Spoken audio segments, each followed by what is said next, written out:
येथे cement pound रस्त्याच्या कामावर प्रश्नचिन्ह, निकृष्ट दर्जाचा गावकऱ्यांचा आरोप। वरोरा तालुक्यातील शेगाव बुद्रुक ते भद्रावती तालुक्यातील मोहर्ली या सुमारे 33 किलोमीटर रस्त्याच्या रुंदीकरणाचे काम सध्या सुरू आहे। या कामाअंतर्गत भद्रावती तालुक्यातील शेगाव खुर्द येथे मुख्य रस्त्यावर सिमेंट कॉन्क्रीटवरील तसेच रस्त्याच्या बाजूला कॉन्क्रीट नालीचे काम करण्यात आले। मात्र काम पूर्ण होऊनही अवघा महिनाभराचा कालावधी उलटत नाही, तोच रस्ता आणि नालीचा ठिकठिकाणी तडे गेल्याचा आरोप काही गावकऱ्यांनी केला। त्यामुळे संबंधित ठेकेदार आणि प्रशासकीय अभियंत्यांनी कामाच्या दर्जाकडे लक्ष देऊन योग्य पद्धतीने काम करावे अशी मागणी गावकऱ्यांनी केली।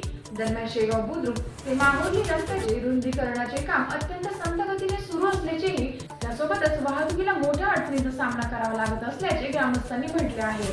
पावसाळ्यात अनेकदा वाहतूक ठप्प होत असल्याने विद्यार्थी, वृद्ध आणि रुग्णांना त्रास सहन करावा लागतोय।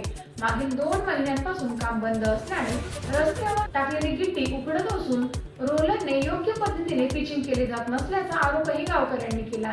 याबाबत संबंधित ठेकेदारांना विचारणा केली असता काम योग्य पद्धतीने सुरू असून कोणत्याही प्रकारचे निकृष्ट दर्जाचे काम होत नसल्याचे त्यांनी सांगितले। टाइम्स ऑफ महाराष्ट्रसाठी वरोरा भद्रावती प्रतिनिधी आशिष खोडकर यांचा रिपोर्ट।